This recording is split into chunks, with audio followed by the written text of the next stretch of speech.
chapter 6. I just want to look at verse 9. Galatians 6, verse 9. Galatians 6, verse 9. And let us, somebody say that's me. That's me. Let us not be weary in well-doing, for in due season we shall, somebody say, reap. If we faint not. We shall, somebody say, reap. If we faint not. Look at your neighbor and say, are you ready? To reap? Come on, look at somebody else and ask them, are you ready to reap? The wonderful people in the church at Galatia, they were people just like us. They were people that people were trying to bring in a different version of Jesus. They were trying to pervert their thinking. They were trying to pull them off course. They had come out of the sincerity of their heart. They really wanted. They said, well, if I need to be circumcised, if being circumcised will get me right with God, I'll go on and do it. I'm okay with it. And then they had people who came in. They were false brethren that came in bringing just all kinds of crazy teaching. You know, they wanted them to move with their move. It wasn't what God had said, and it wasn't bringing them, wasn't increasing their hope. It wasn't making them any more steadfast, but they wanted the people to move because this little group was moving. You know how it is. When you get a little train and your train stop moving, they wanted somebody to jump on board. They wanted them to leave from the sound doctrine and go into a place of instability. And so now Paul, he writes this and he says, and let us not get weary. Therefore, just for a few minutes, we've come today to encourage all of us that have been sowing, and we've been sowing the seed of sacrifice. We've been laboring in the vineyard. We've been doing the service that is required. We've been doing it out of a sincere heart. We've been striving to stay strong when wicked is so evident. And we want to do good even when folk do bad things against us. But it's because we've got somebody say a relationship. I got me a relationship. I finally got me a man that really loves me. I got me a man that loves me just like I am. I sure have got me somebody say a real man. Good God Almighty. Y'all sit down. Let's talk a few more minutes. It says that this man and I, we have this relationship. It's a relationship with God, my Father. It's a relationship with our Christ. It's a relationship in the Holy Ghost. It says that not only is my relationship real, it says, but we shall reap benefits and blessings because of our relationship, because of our sacrifice, because of our service, and above all, because of our sincerity. I'm almost done. Now, the first thing that Paul shows us is that we must be connected to the vision that God gives us for our lives. He doesn't want us out here trying to just fumble through things, trying to just, if it works, it works. He don't want you just with any old body. God says, no, I have a design plan for your life, and I need you to be connected to who you're supposed to be connected to. I need you connected to your vision before you see the vision. You're not going to see it until you get connected to it. He says, then after you see it, you got to sow to it. You have to sow to your desire in order to reap your reward. You got to sow to your own desire. Nobody should be more happy for you than you. This means if you're going to expect to reap, you got to do a few things. Get out your pencil. The first thing you got to do, you can't withdraw from the faith. You got to keep your faith intact. I don't care if it is the grain of a mustard seed, if it's just a little participle of a part. You got to hold fast because you cannot withdraw from the faith. The second thing, you can't fall back to it just because it's familiar. You can't go back to Slick Rick. You can't go back just because it's familiar. It's raggedy, so you don't need to be there. You cannot fall back to the familiar. You can't slack off because of challenges. My. You can't slack off because it's challenging. You can't slack off because it's challenging. I don't know what you got to give up, but you can't give up God. Don't give up on God because He won't give up on you. He's able. You can't allow weariness to ruin your expectation. Don't allow because you get wearied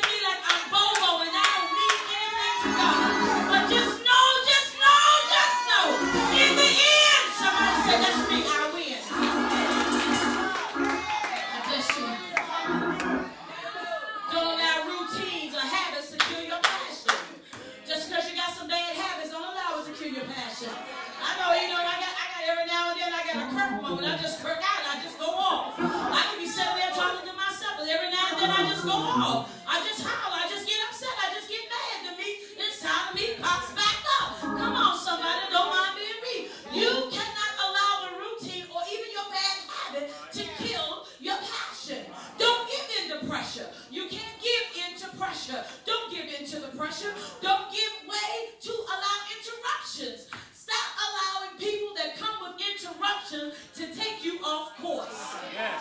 If you already know you always get to that one spot with them, don't go with them. Tell them I ain't going there with you today. I am not going there with you today. Every time I mess around and fool with you, I mess around and miss God. Don't cave in to the temptation. Don't cave into the temptation. Don't set yourself up. You ain't that strong. You ain't that strong. Take your little trying to be, want to be, and go and sit down on the side and let somebody bigger deal with them. That's a chihuahua. You need big bruiser to deal with them. You ain't ready for that yet. You ain't ready. You're not ready yet. And don't give in to getting by. Don't give in to getting by. Don't give in to getting by. I'm trying to talk to somebody. Don't give in to getting by. Because the word reap deals with the acronyms for receiving, exceeding abundant, promises, possessions, and prosperity. That's what reap is. Receiving, exceeding, abundant, power, promises, possessions, and prosperity. Prosperity does not just talk about the Benjamins. Prosperity is overall increase. It's everywhere I was dry, now water's running through. My praise has got it dry. But blessed be God. God sent the water right in the midst of my praise. And my praise now is back on fire. I used to wake up late all the time. Now I wake up early, because early in the morning when I see this day, I wish I had some milk in here today.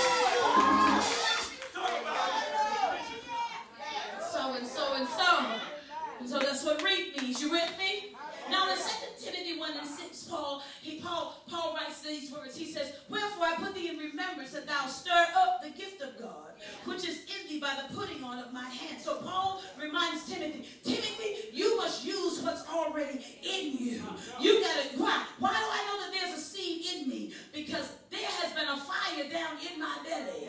And now all I have to do is I've got to stir this thing up. Because the giftings that God gives his people, they equip us to stand and serve and grow and sow, but above all to be developed. It must be, somebody say, cultivated. I must be cultivated. Paul says, Timothy, you got to stir up this thing in you. To stir it up means you got to get it hot. And after it gets hot, it got to get to blazing. It got to burn some stuff. It's going to burn some folk from getting close to you, and it's going to burn you inside of you. It's going to burn you out of you. You know that mean streak that you got down inside of you? You know that part where you always want to turn back and say the last word? You know that part where you can get real defiant? You know that part in us that we can have a fight and nobody's in the house but us? You know that part where we roll our eyes? That part where somebody go to say something, we just talking and your bottom lip start to quivering, and you be like, I'm going to deal with it, but I don't like nothing that you just said. And then you get real spiritual. You say, I just don't receive it. Y'all ain't trying to give it to her. No, so you got to deal with that part in you. You got to get that part in you hot. You got to train it to be pure and passionate. You got to get all the pollutants out of it. Because Paul said you got to have a conviction, Timothy, that even though you know the word, you know God better, and you know that God's not going to allow you to preach and teach and minister, and you still walking around polluted yourself. You got to realize this is a progressive change, but also an authoritative change. How can you release authority and you don't want to come under authority? I just want to know, are you really ready to reap? Well, let's go a little bit further. Sit down. Now you go back into 1 Timothy 4 verse 14a. Paul tells Timothy, neglect not the gift that is in thee. So whatever you don't sow to, whatever you don't want to work on, whatever you don't want to deal with, whatever you don't want to get cultivated in your life, or even the part of your past that you don't want to let go of, when you're not willing to cut it off, when you're not willing to deal with it, then you lose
You got to be a person that knows how to remain constant, steadfast, and you have to be able to persevere. Well, now, when we look at the word constant, constant means you can't faint, you can't withdraw, you can't fall out the race, you should not slack off. In 2 Corinthians 4:1, we read this: therefore, see, we have this ministry, as we have received mercy, we faint not. So Paul sums it up.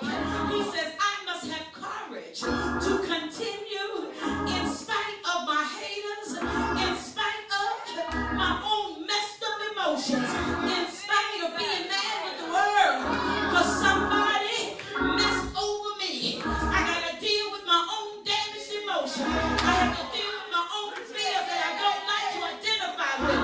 I got to deal with my own feelings. Ain't nothing true about what I think. It's just what I feel. Because I can talk myself in or out of anything. Ain't nobody trying to hear me right now. But I wish somebody that would tell the truth. Say, I can talk myself into and out of anything. I can make a whole case. I can be the prosecuting attorney. I can be the witness for the defense. I can be the defense attorney. I can be the bailiff. I can be the judge. I can be the jury. I can be the little yellow bus driver that takes me into the prison. I can be the warden. I can talk myself into anything.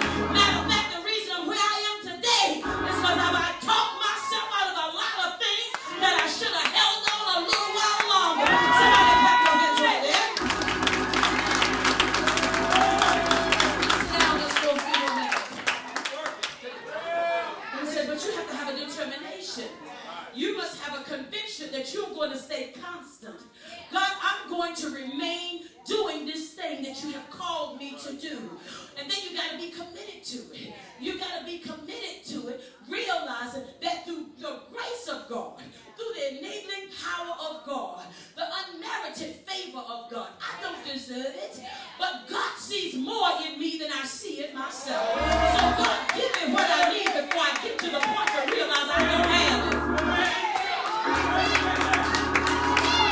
He gives it to me before I need it, so that I will never say that I don't have it. So just when I needed it, kicks in. It's like a time release capsule. Just when I needed, somebody said, grace, grace, grace. Grace kicks in. So now, no grace.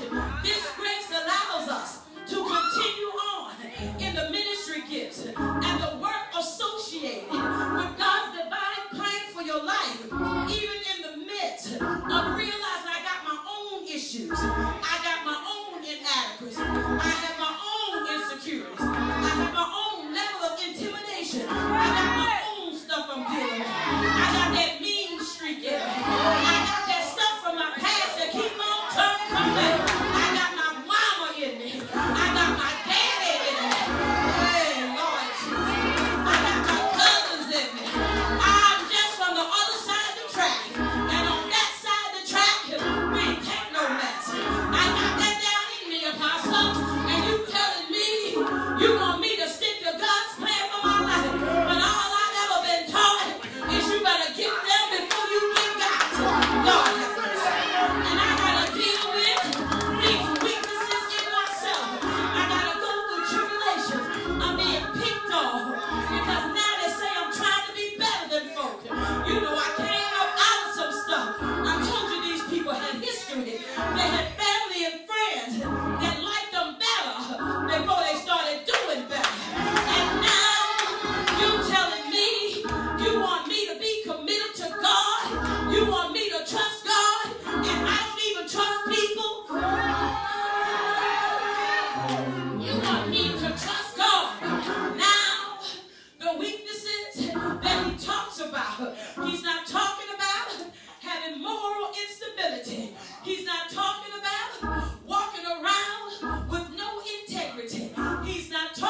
saturated.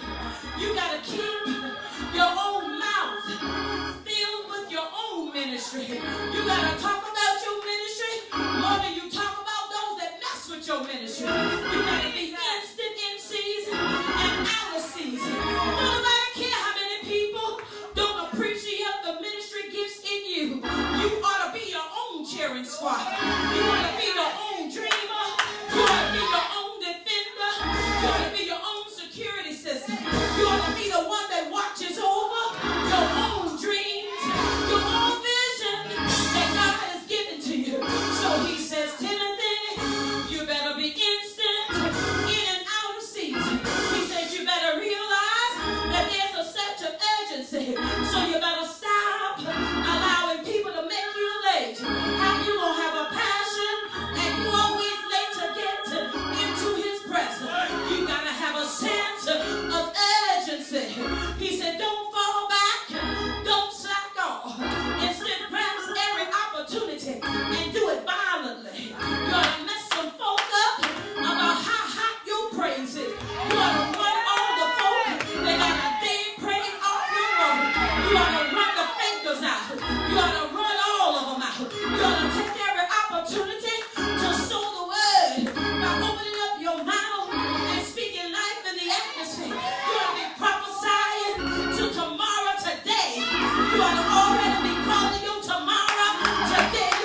is the word that says, I require an action.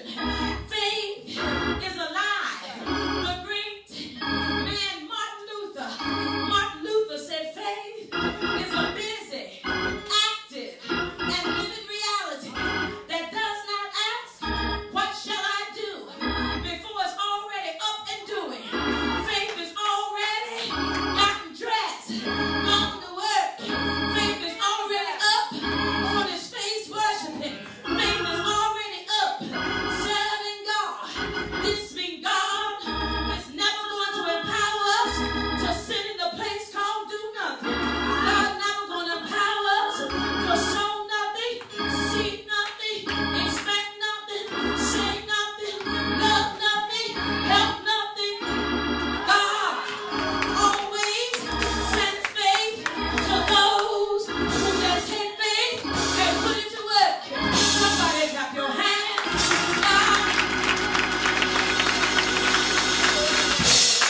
And so now, as we move a little bit further, it says God does not empower us. When we look at what God gives us, it's called dominion. Dominion means to do.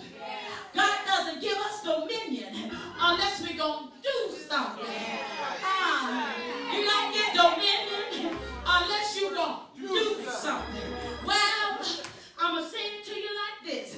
Jesus dealt with the man with the withered hand. Jesus said, stretch forth thine hand. Take dominion over the hand, even though the hand don't want to obey you. Tell the hand, he said, make it move. You're going to tell me to take this withered hand that hasn't responded to the blood going through it in years. Tell the withered hand, stretch it, get it to moving. You make it move. If you make it move, I'll keep it moving. You still ain't with me.